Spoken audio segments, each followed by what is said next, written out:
Hi guys, నేను మా daddy ఈరోజు పొలం దగ్గరికి వెళ్ళడం జరిగింది కావలి కాయడానికన్నమాట. అయితే ఎద్దులు ఆవులు అవన్నీ వస్తుంటే వాటిని కొట్టడానికని వెళ్ళినాము. వరి ఉంది, ఇంకా కోయాల్సింది ఉంది. మాకు మిషన్ రాలేదని వెయిట్ చేస్తున్నాము దానికోసము. వర్షాలు పడుతున్నాయి కదా, తడిగా ఉందని ఎవరు రావడం లేదు. అయితే వాటిని కొడుతున్న మాత్రం మా డాడీ అన్నమాట కనిపిస్తుంది అక్కడ.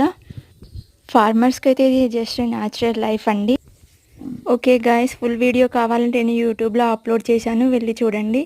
లైక్ చేయండి, షేర్ చేయండి, ప్లీజ్ సబ్స్క్రైబ్ చేసుకోండి. Okay guys, bye.